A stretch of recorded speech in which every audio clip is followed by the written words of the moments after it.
बिस्मिल्लाहिर्रहमानिर्रहीम। अस्सलाम वालेकुम। मैं हूं आमिर भट्ट और आप देख रहे हैं सिर्फ 5 टीवी। बढ़ते हैं हेडलाइंस की तरफ।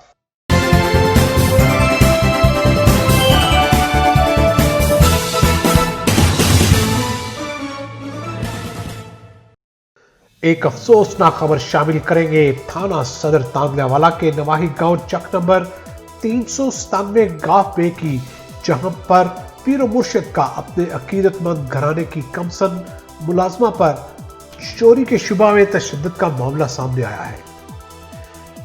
कमसन आसमा पर मुसलसल 3 रोज तशद्दुद करने के बाद जीना भरा तो उसकी मां को घर से मरीज को भेजकर बुलवाया गया और उस पर भी तशद्दुद किया गया। अकीदतमंद मुतासरीन फैमिली पुलिस थाना सदर तांदलावाला और अपने किबला पीर साहब के खिलाफ सरापा एहतजाज। मजीद तफसीलात सुनते हैं इनकी जुबान। सर मेरा नाम है शाम दे 6 बजे मैनू लाए गए नंदा मुरीद उनका नाम शकील है। मैनू ये नहीं पता उन्होंने कशा खड़ीजी है नहीं खड़ीजी, मैनू उत्थे लाए ते गए ने ते मैनू मारना शुरू किया। मैनू नहीं पता उन्होंने शायद चमी है नहीं। सर मेरा नाम लियाकत अली 397 चरखी पिंड के रहने वाला। आसमा बीबी बेटी है मेरी। पीर फखर हुसैन के घर 452 रहने शाह के काम करती थी। 2.5-3 साल तो काम कर रही। 3000 रुपये सैलरी देंगे रही, काम करती रही है। हफ्ते वाले दिन का वकूआ है तो ये कहते रहे जी कि साढ़े घरों 5 तोले सोना 2 लाख रुपया आसमा बीबी की वालदा चुक के लै गई।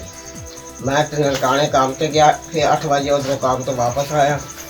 मेरे को बिस्तरा सी तो मैं क्या भी पीर के घर रख के तो घर चला जाना, सुबह चुक लवांगा। अगे आया तो अदील साहब मैनू कहते रहे कि साढ़े ना 5 लाख आता 5 तोले सोना तो 2 लाख रुपया चोरी हो गया, तेरी बेगम चुक के लै गई। तो मैं उत्थे बह गया। मैं बेगम मेरी बात चाहिए असी तिने, मेरा बेटा भी नाल सी, मेरी बेगम भी, मेरी बच्ची पहले से अगवा की हुई। इत्थे बैठे रहे असी पीर फखर हुसैन ते ओदी बेगम बाद आए ने। उन्होंने ना पूछा ना दसिया।